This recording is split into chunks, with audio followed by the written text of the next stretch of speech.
भदवदों में शाश्वत। राम राम जपता फिरे, राम न जाने कोई। राम राम जपता फिरे, राम न जाने कोई।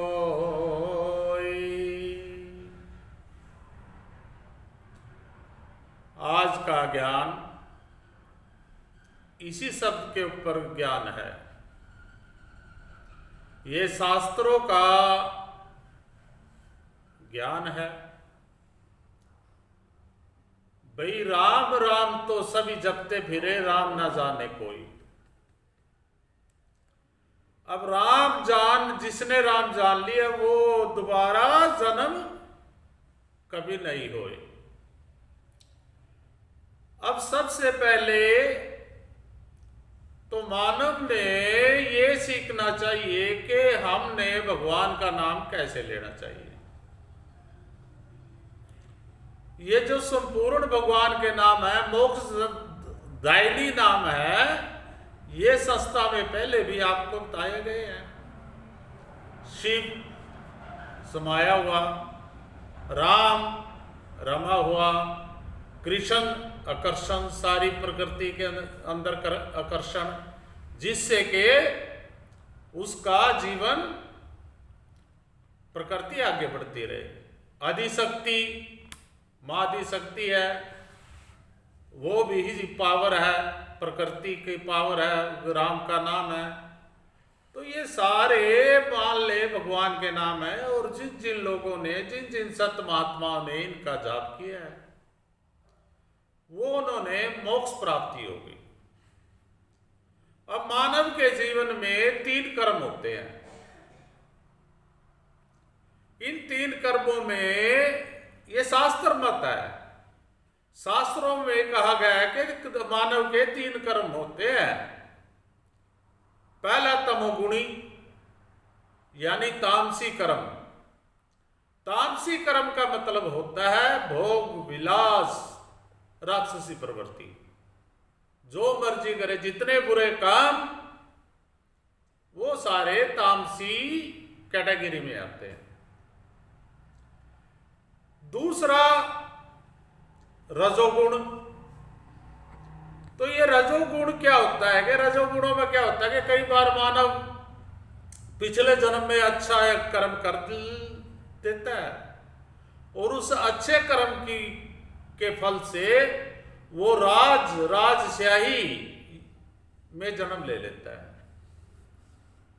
यानी कि जन्म से पहले ही दुनिया के सारे भोग विलास की वस्तुएं उसको, जिस मानव की जीव को ये सारी वस्तुएं प्राप्त हो जाती है, वो मानव ये समझो कि अपने आप को राजसी कर्म में जन्म लिया उन्होंने, ये राजसी कर्म है।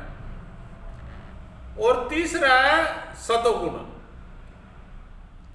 यानी सत्य कर्म। तो अगर जो मानव अपने जीवन में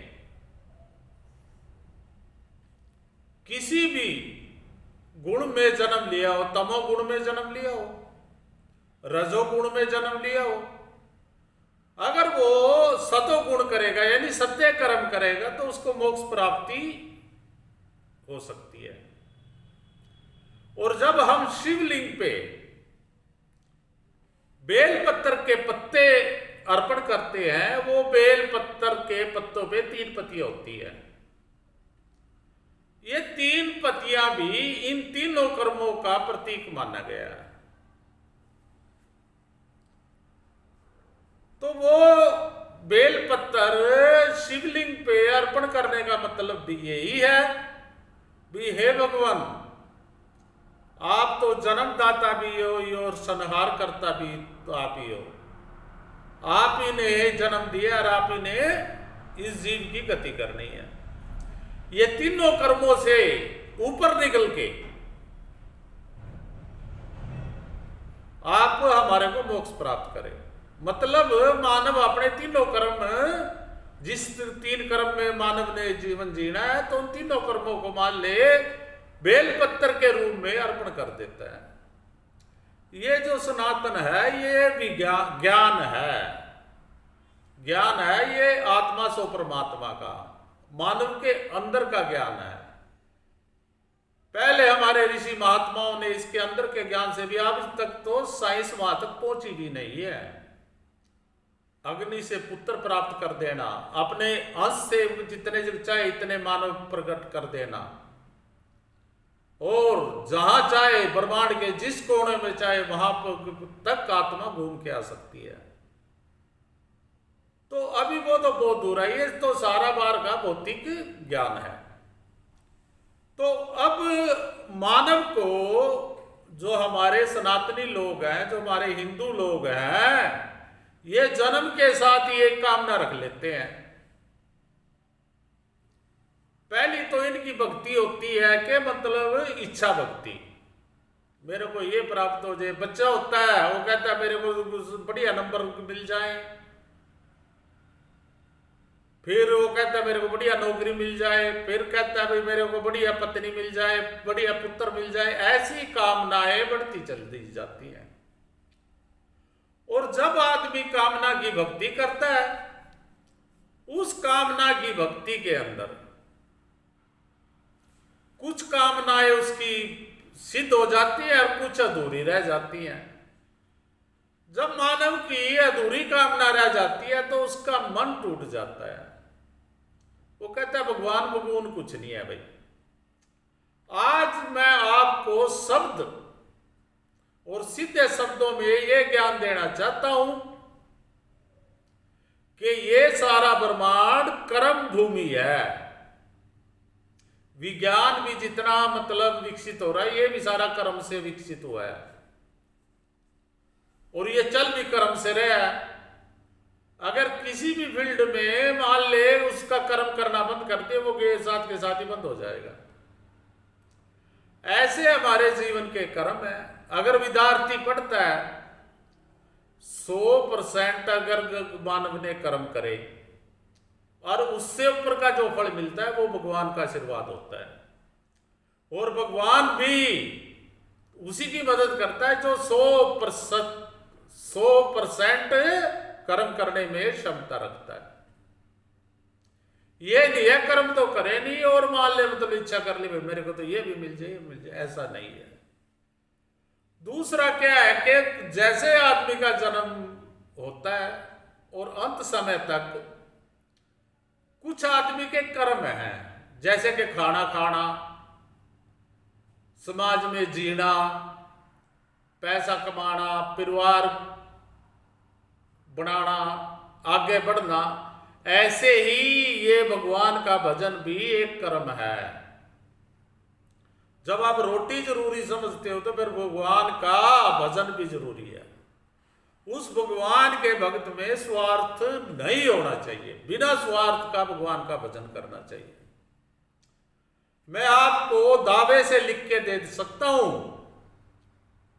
कि भगवान का भजन का क्या मतलब है। उसका मतलब है जो हमारे मन के रूपी ब्रह्मा अंदर बैठा है, उसमें से अच्छे और बुरे विचार उत्पन्न होते रहते हैं। जब मानव भगवान का हर रोज आप पे 5 मिनट मिले 5 मिनट निकाल लो, 5 घंटे मिले 5 घंटे निकाल लो, 1 घंटा मिले 1 घंटा निकाल लो। उस पूरे 24 घंटे में सुबह तो जरूरी भगवान का थोड़ा ध्यान भजन करना चाहिए, जितना आप पे समय हो। उससे आपको सबसे बढ़िया लाभ क्या मिलेगा? उससे लाभ ये मिलेगा, आपके जो बुरे विचार है ना, उनको वो भगवान का नाम है ना वो दबा देगा, और अच्छे विचार आपके अंदर उत्पन्न होंगे। और जब अच्छे विचार उत्पन्न होंगे तो फिर बुद्धि भी अच्छी उत्पन्न होगी, अच्छे विचार आएंगे, अच्छा जीवन जियोगे, अच्छे कार्य करोगे, और अंत समय में अच्छा कर दे मोक्ष प्राप्त कर लो।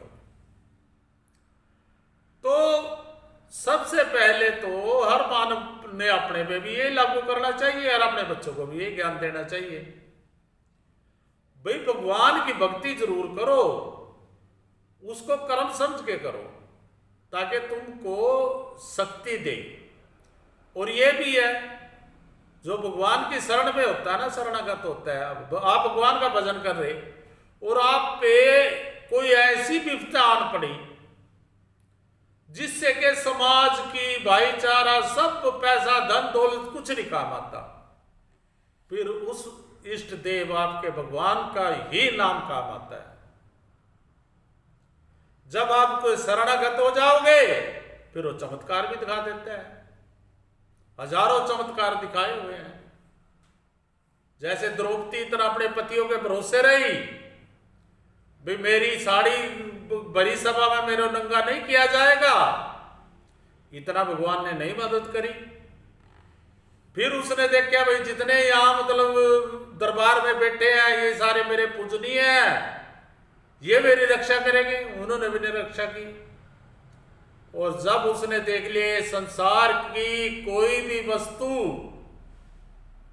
आपको इस सभा में नंगन होने से नहीं बचा सकते, फिर उसने आंख बंद करके और उस कृष्ण का ध्यान लगा लिया और उसने उसकी लाज रख ली।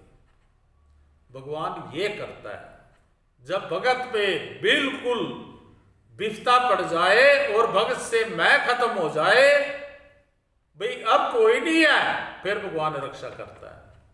ये नहीं है कि उसकी तरह इच्छा इतनी बड़ी बड़ी बढ़ा जाए और को भगवान ने तो मेरी रक्षा नहीं करी, मैं तो भगवान का नाम नहीं लेता। भगवान ने हमारे को ये शरीर दिया है और इस शरीर के साथ एक कर्म दिया है जिसको हम मोक्ष प्राप्त कर सकते हैं। सबसे उत्तम तो ये कार्य है कि जिसने सनातन धर्म में जन्म ले लिया। भगवान सनातन धर्म में यानी हिंदू धर्म में तो इसीलिए जन्म देता है जहां तेरी 84 लाख योनियां खत्म होगी, ये लास्ट योनि है, अगर आप तर सके तो तर जाओ। गरुड़ पुराण में आता है कि जब आदमी स्वर्ग में जाता है तरवेणी पार करनी पड़ती है। ये वही तरवेणी है जो संसार के बीच में रह के, बुराइयों के बीच में रह के परमात्मा को प्राप्त करना है। लेकिन ये कलयुग का इंसान है, इसमें धैर्य नहीं है। ये तो इधर भगवान की भक्ति करो और इधर फल मिल जाओ, बस ये इसकी सोच है। इसलिए तो धीरे धीरे सब कुछ खत्म होता जा रहा है। हमारे हिंदू धर्म में सनातन में भगवान की भक्ति तो निस्वार्थ कही गई है, त्याग। और जिसने हिंदू धर्म में जन्म ले लिया उसको त्याग करना तो सबसे पहले सीखना चाहिए। 3 चीज, पहली शरीर की पवित्रता। शरीर की पवित्रता है मुख, जीवा का स्वाद भी और जीवा की वाणी भी, ये शुद्ध होनी चाहिए, सही होनी चाहिए। और दूसरा लिंग की पवित्रता और तीसरा त्याग। जिस मानव के अंदर ये चीजें हैं उसको मोक्ष प्राप्ति से कोई रोक नहीं सकता। और ये जो कलयुग में दुकान खोलो बैठे हैं, ये कोई भी आपको मोक्ष नहीं दिला सकता। अगर कोई कहता है मोक्ष दिला सकता हूं तो ये कुरुक्षेत्र भूमि से ये प्रचार कर रहे हैं हम सत्य सनातन का, तो एक दिन एक ब्रह्म सरोवर पे सारी दुनिया के लोग आ जाएं और आप अपना प्रूफ करेंगे हम किसी को स्वर्ग दिला सकते हैं, किसी का मुकद्दर बदल सकते हैं। ये सब झूठ का व्यापार है। दुनिया के अंदर कलयुग में सबसे बड़ा व्यापार है तो धर्म के नाम करते हैं लोग।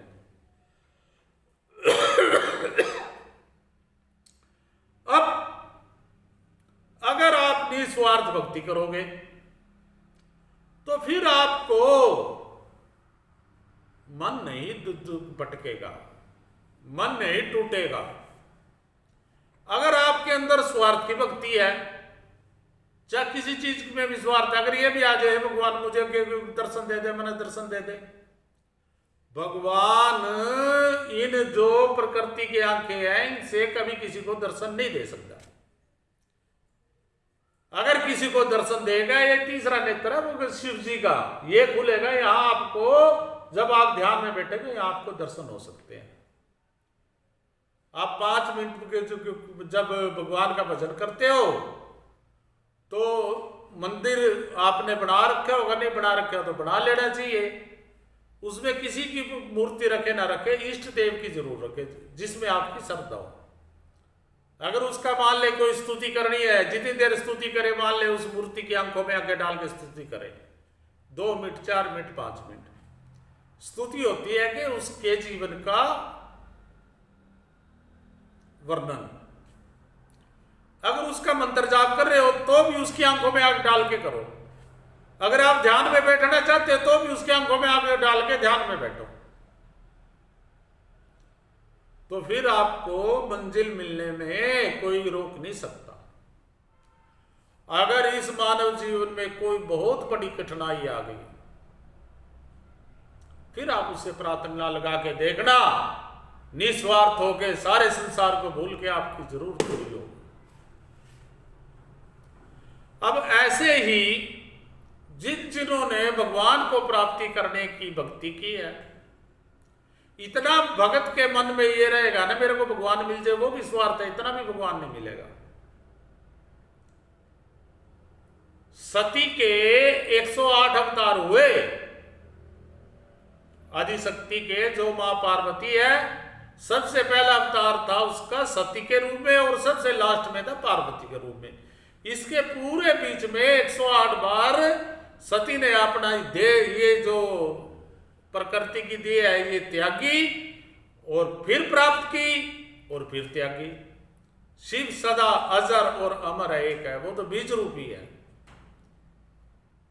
जितने जितने बार सती ने शिव को प्राप्त कराया तो उन्होंने वो शिव की भक्ति की है, और जब उनकी लगे भैया अभी ये शिव भक्ति तो फलीभूत होने जा रही है, तो फिर खुद शिव ने आके उनकी परीक्षा ली है। भाई इसका मन डोल जाए या ये स्थिर है कि नहीं, इसका मतलब मन ईमान मजबूत है कि नहीं। तो इसलिए बहुत सारे ऐसे भक्त हुए हैं जो भक्ति के करते करते भी उनमें एक समय ऐसा आ जाता है यार भगवान भगवान कुछ नहीं है, तेरे 20 साल हो गए भगवान का नाम जपते और अभी तक आपको भगवान के उसकी तरियो चरणों तक के दर्शन नहीं हुए। ऐसे ही एक आचार्य हुए मधुसूदन। मधुसूदन जी ने क्या कराया, वो ऐसे एक भक्त हुए आचार्य मधुसूदन जी। मधुसूदन जी ने काशी में संस्कृति की, व्याकरण में आचार्य की डिग्री ली। तो आचार्य की डिग्री ली, उस समय क्या होता था कि जहां होते थे गुरुकुल होते थे, और उन गुरुकुलों में भी ब्राह्मण का पुत्र ही पढ़ सकता था। राजा अनपढ़ होते थे और ब्राह्मण पढ़े लिखे होते थे। तो आचार्य जी के मन में आया भाई अब संस्कृत तो मतलब हमारी लोकल भाषा नहीं है, हमारी भाषा हिंदी बनती जा रही है। भाई मैं गीता का अनुवाद हिंदी में करूं। तो जैसे कि उनके चांसलर थे यूनिवर्सिटी के, उनसे उन्हें आज्ञा मांगी, कह लगे प्रभु मेरी शिक्षा तो पूरी हो गई और अब मैं गीता को हिंदी में अनुवाद करना चाहता हूं। तो उनके जो चांसलर थे, जो उनके हेड थे यूनिवर्सिटी के, उन्होंने कहा मधुसूदन जी, ये वेद शास्त्र है, धर्म की वाणी का, भगवान की वाणी का शास्त्र है। इसका अगर आप हिंदी में अनुवाद करना चाहते हो, पहले आप कृष्ण की भक्ति करो और कृष्ण से आशीर्वाद प्राप्त करो। ऐसे ही जब रामचरितमानस को, पहले रामायण के भी रामायण तो जो हमारी है वो संस्कृत में ही है, तो जो रामचरितमानस जब लिखने लगे थे, क्या नाम है उनका, तुलसीदास जी, उन्होंने भी पहले भगवान राम की भक्ति की थी। राम से आशीर्वाद लेके जब उन्होंने उसका अनुवाद किया था, तो इसलिए ऐसा ही ये अपना मधुसूदन को संदेश मिला। अब शास्त्रों में भगवान को के अनुष्ठान है। एक अनुष्ठान 6 महीने का होता है, और 6 महीने में मान ले मतलब इतने लाख तप, इतने जप, इतने हवन, ऐसे सोना, ऐसे खाना, ऐसे मतलब उसमें सारा नियम है। तो मधुसूदन जी ने क्या किया, पहला अनुष्ठान किया 6 महीने में। तो जब उन्होंने पहला अनुष्ठान किया उस टाइम उसमें जोश था, और उसको लग रहा था कि इसी अनुष्ठान में साथ साथ कृष्ण भगवान आपको दर्शन दे देंगे। तो उनका पूरा 6 महीने का अनुष्ठान पूरा हो गया, तो कृष्ण भगवान ने कोई दर्शन नहीं दिए। तो उन्होंने सोचा चलो भाई कहीं कोई कमी रह गई होगी, जो अनुष्ठान शुद्ध नहीं हुआ होगा। फिर उन्होंने दूसरा अनुष्ठान किया 6 महीने का। उस 6 महीने में भी फिर ने भगवान ने वो दिए दर्शन। फिर उन्होंने तीसरा अनुष्ठान किया 6 महीने का, फिर भी उन्होंने मतलब भगवान ने दर्शन दिए। और फिर उन्होंने चौथा अनुष्ठान किया। चौथा अनुष्ठान भी उनका पूरा हो गया, और भगवान ने कहीं तक भी अपने दर्शन उनको प्रकट नहीं हुए। अब 4 अनुष्ठान का मतलब है कि 24 महीने यानी 2 साल से लगातार अनुष्ठान पे अनुष्ठान करते रहे। और अनुष्ठान का नियम बहुत कठिन होता है, यानी कि एक अनुष्ठान में 10-10 लाख करोड़ों मंत्रों का जाप करना, ध्यान में बैठना, एक समय रोटी खाना, नीचे सोना, संसार की किसी भी वस्तु पे ध्यान न देना, अंतर्मुखी होना। यानी कि एक अनुष्ठान में ही आदमी को यह अनुभव हो जाता है कि भाई तेरे अंदर कोई तेज प्रकट हो चुका। तो 4 अनुष्ठान पूरे होने के बाद मधुसूदन के दिल में, दिल क्या, उसका दिल टूट गया। भाई भगवान भगवान तो कुछ नहीं है, ये तो जो शास्त्रों में इनमें लिख रखे हैं तो अनंबर है। मतलब उसका दिल टूट गया। और दिल टूटने के बाद कार्तिक मास की पूर्णमासी आ गई, जिसे देव दिवाली कहते हैं। उन्होंने सोचा भाई और तो कुछ कर्म हुए नहीं, चलो ये पुण्य तो कमाई लेते हैं, देव दीपावली पे अब की बार हरिद्वार में स्नान करेंगे। अब वो हरिद्वार में स्नान करने के लिए चले गए। जब वो हरिद्वार में स्नान करके, अब आप देखना जो भी अध्यात्म से जुड़े हुए सुबह 4 बजे उठ लेते हैं। 4 बजे तो नहा धो के ब्रह्म मुहूर्त होता है 4 बजे सुबह का। तो आज भी जो अध्यात्म से जुड़े हैं वो 4 बजे उठ लेते हैं। तो वो मधुसूदन जी तो सुबह 4 बजे हर की पौड़ी पे स्नान करके, और पहले क्या था कि एक ही धोती रखते थे, बिना सिला हुआ कपड़ा। ये भी उसी में आता है अनुष्ठान में। आधी धोती कर ली और आधी 5 मीटर की धोती होती थी, आधी अपना शरीर के ऊपर ने डाल ली। अब वो जैसे के मान ले ब्रह्म मुहूर्त में 4 बजे हर की पौड़ी पे गंगा जी में स्नान करके, और ऐसे पौड़ियों से ऊपर आ रहे थे, ऊपर आ रहे थे तो उसके चेहरे में तेज था। मधुसूदन के। जो भगवान की इतनी भक्ति कर लेता उसके चेहरे में तो तेज ऐसे ही आ जाता है। तो वहीं सामने सड़क से एक सुद्दर जा रहा था। अब सुद्दर पे क्या थे, सुद्दर पे भूत प्रेत की सिद्धियां थी। जब उस सुद्दर ने उसकी तरफ देखा और उसके चेहरे में तेज नजर आया, उन्हें सोचा भाई अपनी सिद्धियों से ये पता तो करूं ये है कौन। तो उसने, अब जो सिद्धियां होती है ना, तो वो तो जैसे मंत्र का जाप करेंगे साथ साथ प्रकट हो जाती हैं। तो सुद्दर ने जिस भूत की सिद्धि कर रखी थी उसने मतलब आंख बंद करी और मतलब उसके जो भी मतलब नियम था मंत्र का जाप किया और साथ साथ प्रकट होगी। वो कहने गए हे भगत, वो जो भी उसका भूत था कहने गए हे भगत तूने मेरे को क्यों याद किया। सुद्दर कहता है मैंने इसलिए याद किया, ये जो मानव ऊपर सीढ़ियों से ऊपर की तरफ आ रहा चढ़ता हुआ ये कौन है और क्या कर्म है इसका।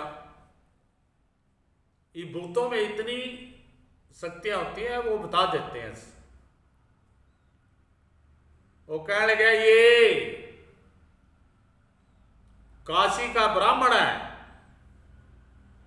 और इसने भगवान की गीता कही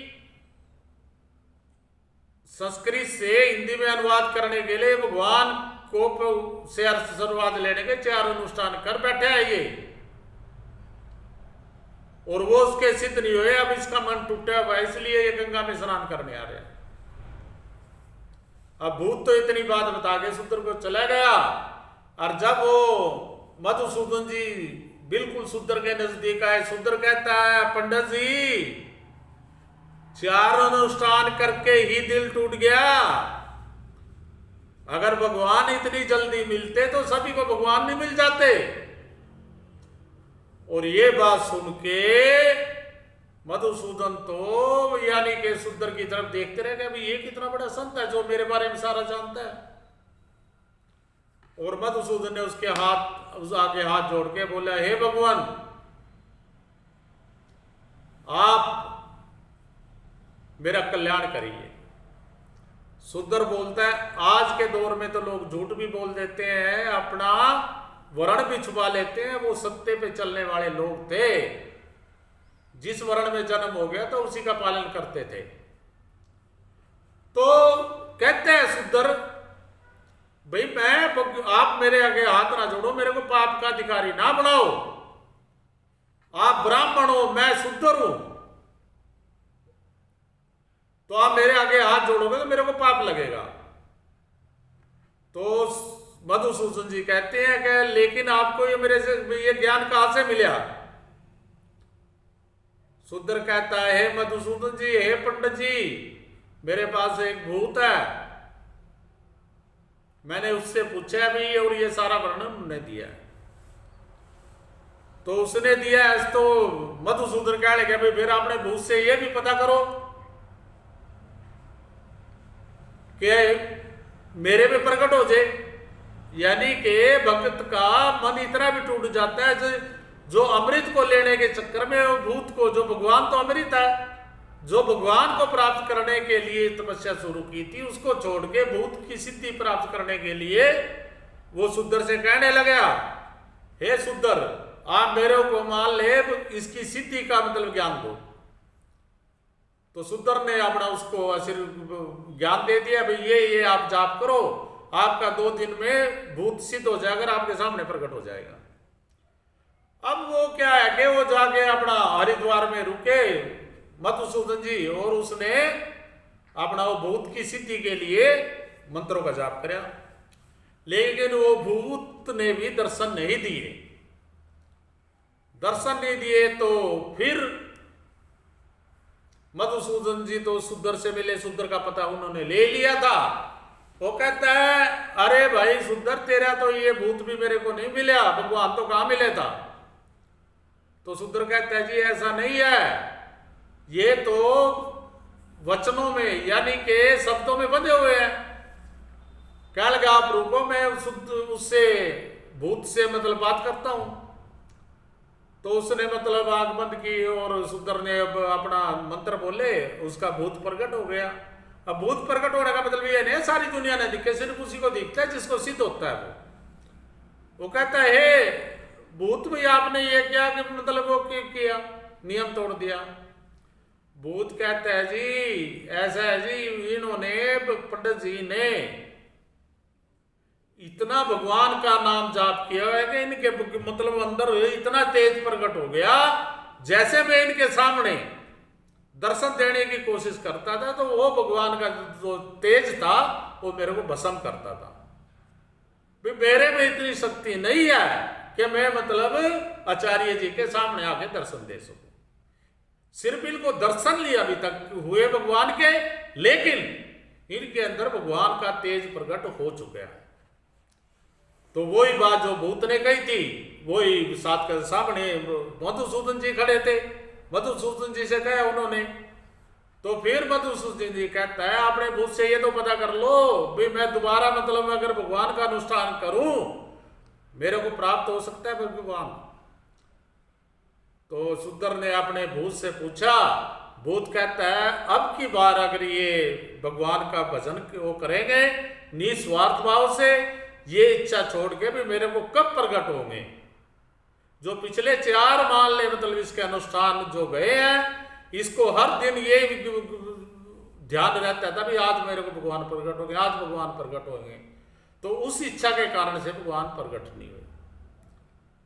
तो जी फिर मधुसूदन जी वहां आके अपना काशी में 5वां अनुष्ठान किया, बिल्कुल सारी दुनिया को भूल के बिल्कुल भगवान का निस्वार्थ उन्होंने अनुष्ठान किया। और उस अनुष्ठान के बीच में साथ साथ भगवान ने उनको दर्शन दिए। दर्शन देने का मतलब ये नहीं है कि साथ सामने प्रकट हो गए।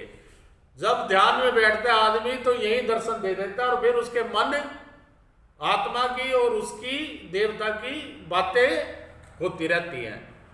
तो उसने कहा हे भगवान, जैसे कि मतलब यहाँ ध्यान में प्रकट हो गए भगवान, और मधुसूदन ने कहा हे भगवान जिस मनोकामना से मैंने ये अनुष्ठान किया है क्या उसके लिए आप मुझे आज्ञा देते हो।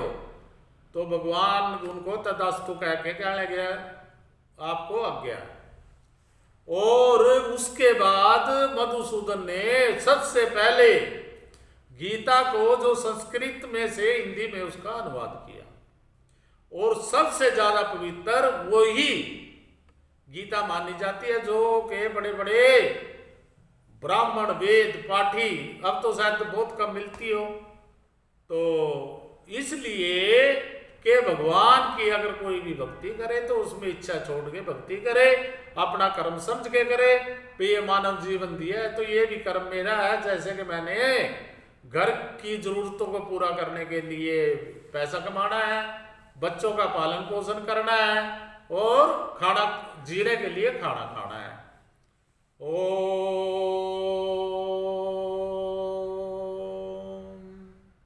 नमो भगवते वासुदेवाय।